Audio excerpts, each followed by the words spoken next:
Hi guys! Welcome back sa page Kapampangan Cooking. For today's cooking vlog, dahil maulan pa rin hanggang ngayon, magluluto tayo ng beef goto. Ayan no, tamang-tama yan sa panahon natin ngayon. Gagamit tayo dito no, ng beef laman. Ayan siya guys, nabili ko yan sa press option. 1 kg yan, pinahiwa ko na din doon. Beef laman yan guys na may konting taba para mas masarap. Tamang-tama to no sa mga hindi mahilig sa lamang loob at saka sa mga umiiwas no or mga bawal sa lamang loob. Okay guys, simulan na natin. Ang una kong gagawin, i-fry muna natin itong bawang para pang toppings natin mamaya. Bali, 4 na ulo ng bawang to guys. Iniwa ko lang siya ng ganyang kalaki. Yan, i-fry lang muna natin yung konti. Magtitira tayo ng konti para pang gisa mamaya.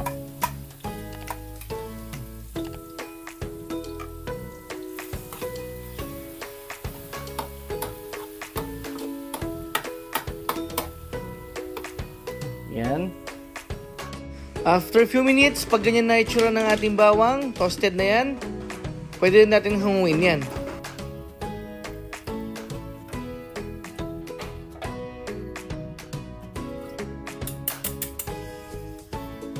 Yan guys, set aside na muna natin yan at babawasan lang natin yung mantika natin bago tayo mag-isa.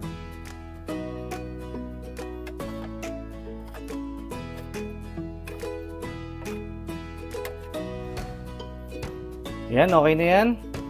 Pwede na natin ilagay itong luya.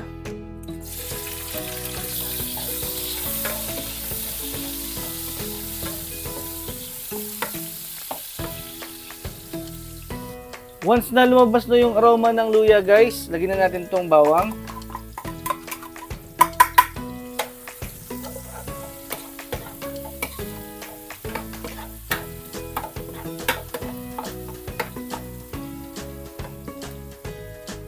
At kapag naamoy mo na din yung bawang, pwede na natin ilagay itong sibuyas.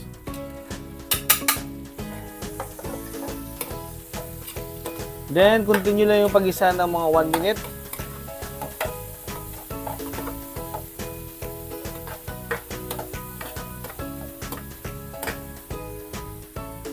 After 1 minute, pwede na natin ilagay itong laman ng baka. Guys, so ang ganda ng ating baka, no? Yan, tamang-tama yan sa mga bawal sa laman loob. Pwede na kayong maggoto gamit itong laman ng baka na may konting taba. Ang sarap niyan guys pag naluto na. Nigisa lang muna natin yan, no?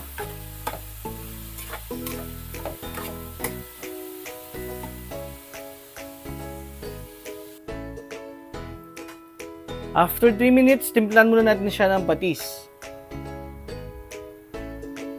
Siguro guys, mga isang sandok muna na malaki. Laki kasi ng sandok natin, no? At saka paminta. Yan, para may lasa na yung baka natin. Then, tuloy pa natin yung pag-isa, no, ng mga 3 to 5 minutes. Para mas kumapit muna yung mga nilagay nating ingredients sa ating beef.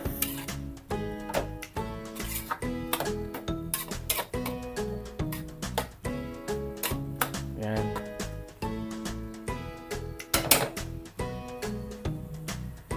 After 5 minutes, maglalagay na tayo ng tubig. Ayan na muna guys. Then, tsaka muna natin yan tatakpan. Hayaan lang muna natin maluto yan ng mga 30 to 40 minutes. After 40 minutes, yan guys, medyo malambot na yung baka natin, no? Ngayon naman, pwede na tayong maglagay ng pinaghalong bigas at malagkit. Kalahating kilo yan guys, pero yung malagkit dyan, mga nasa 3/4 cup lang. Binanlawan ko na din yan, no, ng mga 3 beses bago natin siya ilagay sa ating niluluto. Okay, ilagay na natin.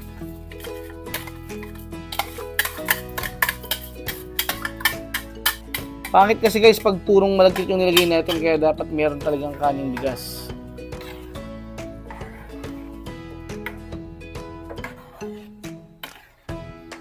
Dagdagan pa natin ng tubig. Yan. And guys, takpan lang ulit natin. hanggang sa kumulo yan. After 10 minutes, ayan na siya guys, no? I think kulang pa tayo ng tubig, kaya maglalagay pa tayo ng tubig.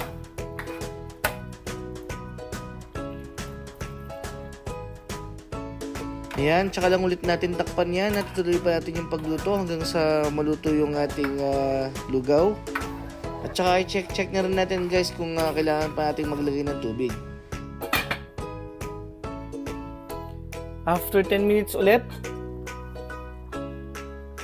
ayan guys, malapit na maluto no yung ating beef goto. Medyo babantayan na natin siya, baka matuyuan tayo sa pinakababa ng ating niluluto.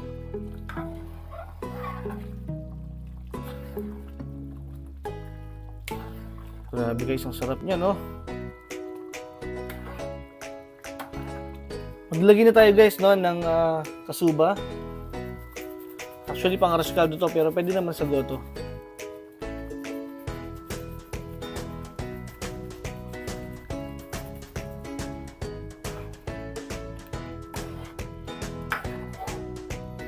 Mukhang kailangan pa natin ng konting tubig guys, kasi hindi pa gaano luto yung ating kanin, no? Konti pa.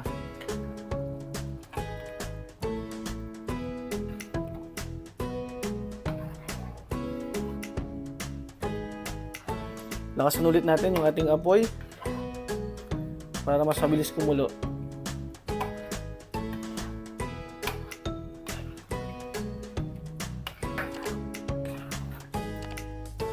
Malapit na malapit yan guys. Konti na lang. Pero tikman na natin para may tama na natin yung lasa.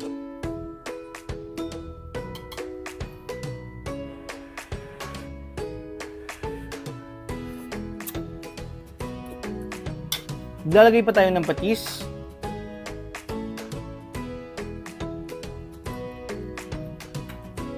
At saka konting asin. Yan, tamang-tama na yan guys. Kasi mamayang kakainin natin yan, pwede naman natin siyang timplahan.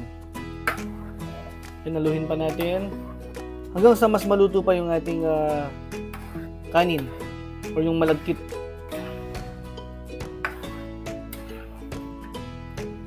At ayun guys, after ilang minuto, no, naluto na rin yung ating beef goto. Ayan, sakto na yung pagkakaluto ng lugaw natin. At syempre guys, no, hindi magiging special yan kung di natin lalagyan ng itlog. Okay.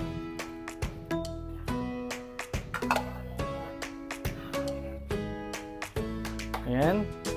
Okay na yan guys. Mag-plating na tayo.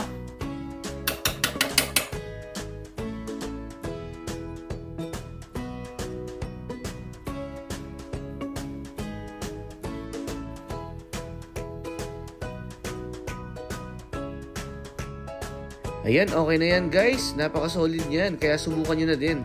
Kung umabot kayo, no, sa part ng video na to, maraming salamat sa inyong panonood.